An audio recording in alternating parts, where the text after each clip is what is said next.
প্রায় ৬০টি যুদ্ধজাহাজ এবং ৩০টি কোস্টগার্ডের জাহাজ নিয়ে তাইওয়ান ঘিরে চালানো হচ্ছে চীনের মহড়া। এই মহড়ায় দেখা গেছে চীনের যুদ্ধজাহাজগুলো বিদেশি জাহাজ লক্ষ্য করে কিভাবে হামলা করতে হবে সে অনুশীলন করছে।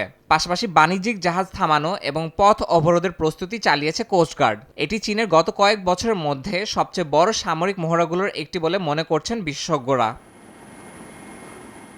চীনের এই পদক্ষেপ তাইওয়ানের প্রেসিডেন্টের সাম্প্রতিক প্রশান্ত মহাসাগরীয় দুটি অঞ্চল সফরের পরে শুরু হয়েছে। এই সফরে যুক্তরাষ্ট্র নিয়ন্ত্রিত গুয়াম ও হাওয়াইয়ে যাত্রাবিরতি এবং মার্কিন কর্মকর্তাদের সঙ্গে তাইওয়ানের প্রেসিডেন্টের বৈঠক চীনের ক্ষোভ বাড়িয়েছে। চীন মনে করছে তাইওয়ান এবং যুক্তরাষ্ট্রের এ ধরনের সম্পর্ক তাদের সার্বভৌমত্বে হস্তক্ষেপ, যদিও তাইওয়ানের দাবি চীন এ বিষয়কে অজুহাত হিসেবে ব্যবহার করছে।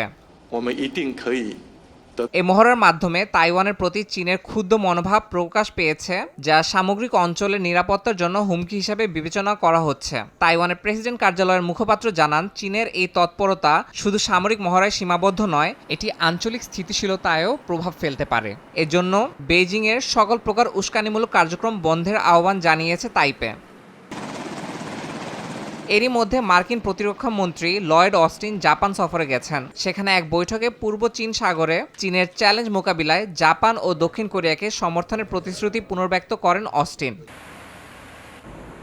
বিশ্লেষকরা বলছেন, যুক্তরাষ্ট্রের নতুন প্রশাসনের জন্য একটি রেড লাইন নির্ধারণের উদ্দেশ্যে চালানো হচ্ছে এই মহড়া। তবে এ ধরনের সামরিক তৎপরতা আন্তর্জাতিক স্থিতিশীলতা ও নিরাপত্তার জন্য উদ্বেগজনক বার্তা বহন করছে বলে মত বিশ্লেষকদের। ইয়াসিন মোহাম্মদ জিসান, সময় সংবাদ।